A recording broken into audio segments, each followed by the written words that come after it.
Channel of Vadodara. Vadodara મહાનગરપાલિકા દ્વારા અકોટા પંડિત દીનદયાળ ઉપાધ્યાય નગર ગૃહ ખાતે ₹722 કરોડના વિકાસના વિવિધ કામોનું લોકાર્પણ અને ખાતમુહૂર્ત રાજ્યના મુખ્યમંત્રી ભૂપેન્દ્રભાઈ પટેલના હસ્તે કરવામાં આવ્યું હતું. કાર્યક્રમ ગુજરાત સરકારના મુખ્ય દંડક બાલકૃષ્ણ શુક્લ, મેયર પિંકીબેન સોનીની ઉપસ્થિતિમાં યોજવામાં આવ્યો હતો. વિકાસના વિવિધ કામોમાં મુખ્યત્વે પાણી પુરવઠા project, drainage project, road project, futuristic planning, cell building project, affordable housing વિભાગ તથા ગાર્ડન વિભાગના કામોનો સમાવેશ થાય છે. મુખ્યમંત્રી ભૂપેન્દ્રભાઈ પટેલે જણાવ્યું હતું કે ગુજરાતના શહેરોને વર્લ્ડ ક્લાસ સુવિધાઓ સાથે મોસ્ટ લેબલ બનાવવાની આશા વ્યક્ત કરી છે. શહેરને 722 કરોડના વિકાસ કામોની ભેટ આપતા તેમણે વધુમાં જણાવ્યું હતું કે દેશના વડાપ્રધાન નરેન્દ્રભાઈ મોદીએ રાજ્યમાં શહેરી વિકાસનો જે પાયો નાખ્યો છે તેના ઉપર ગુજરાત તેજ ગતિથી આગળ વધી રહ્યું છે. અકોટા પંડિત દીનદયાળ ઉપાધ્યાય નગર ગૃહ ખાતે આયોજિત આ કાર્યક્રમમાં સાંસદ રંજનબેન ભટ્ટ, તમામ ધારાસભ્ય, મેયર, ડેપ્યુટી મેયર, સ્ટેન્ડિંગ કમિટીના ચેરમેન, મ્યુનિસિપલ કમિશનર સહિત પાલિકાના પદાધિકારીઓ અને અધિકારીઓ ખાસ ઉપસ્થિત રહ્યા હતા.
ટર્મિનલનું લોકાર્પણ ₹40 કરોડના ખર્ચે સુભાનપુરા સપનાના વાવેતર હોલથી લક્ષ્મીપુરા પમ્પિંગ સ્ટેશન સુધી તેમજ Harni Varasiya ring road, RTO, APSC Kalavati hospital સુધી, મધુનગર ચાર રસ્તાથી ગોરવા બાપુની દરગાહ જંકશન સુધી, સરદાર એસ્ટેટથી આજવા જંકશન સુધી, વાસણા ભાયલી રોડ પર એસઆર પેટ્રોલ પંપથી વાસણા બાંકો ચેનલ સુધી, ખત્રીનગર રોડથી કરોડિયા રોડને જોડતા 18 મીટરના તેમજ 24 મીટરના રસ્તા સુધી, ગોરવા આદર્શ ડુપ્લેક્સ તરફથી ગોરવા આઈટીઆઈ જંકશન સુધી, સાથે જ ગુજરાત હાઉસિંગ બોર્ડની યોજનાથી નર્મદા નગરી સુધી નવીન તૈયાર થયેલ ડ્રેનેજ અને વરસાદી ગટરની સુવિધાના વિવિધ કામોનું લોકાર્પણ, ₹13 કરોડના ખર્ચે છાણી તળાવ ખાતે તૈયાર થયેલ નવીન બગીચાનું લોકાર્પણ, રૂપિયા 11 કરોડના ખર્ચે વડોદરા મહાનગરપાલિકા હસ્તકના વિવિધ પાણીના સ્ત્રોતો ખાતે ડીઝલ જનરેટર સેટનો શુભારંભ.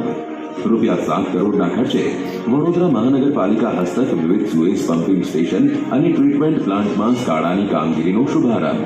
રૂપિયા 5 કરોડના ખર્ચે પ્રધાનમંત્રી આવાસ યોજના હેઠળ હરણી TPA ફાઇનલ પ્લોટ 81 ખાતે નવીન બનાવવામાં આવેલા કુલ 58 આવાસોનું લોકાર્પણ. રૂપિયા 2 કરોડના ખર્ચે 5 નંગ જેટિંગ મશીનનો શુભારંભ. રૂપિયા 1 કરોડના ખર્ચે છાણી ગામ ઊંચી ટાંકી ખાતે નવીન બનાવેલ વધારાના સંપનું લોકાર્પણ. રૂપિયા 1 કરોડના ખર્ચે તરસાલી રેવન્યુ સર્વે નંબર 411 ખાતે નવીન તૈયાર થયેલ અર્બન પ્રાઇમરી હેલ્થ સેન્ટરની ઇમારતનું લોકાર્પણ.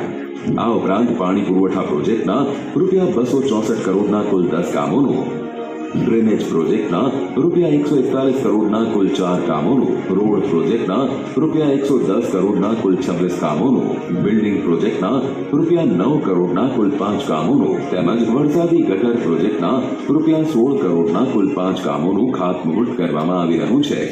આ તમામ પ્રોજેક્ટ થકી વડોદરાના નાગરિકો માટે સુવિધાનો એક નવો અધ્યાય શરૂ થશે તે નિશ્ચિત છે. વડોદરા મહાનગરપાલિકાની પ્રતિબદ્ધતા નાગરિકોને મળે સુવિધા અને સુગમતા.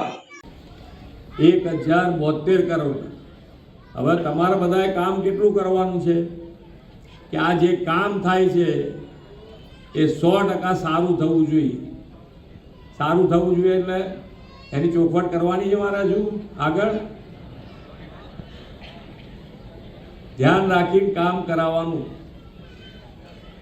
વડોદરા શહેર ભવ્ય ઇતિહાસ અને આધુનિક વર્તમાન સાથે રાખીને જીવતું નગર છે. આ શહેરને સયાજીરાવ ગાયકવાડનું સુશાસન જોયું છે.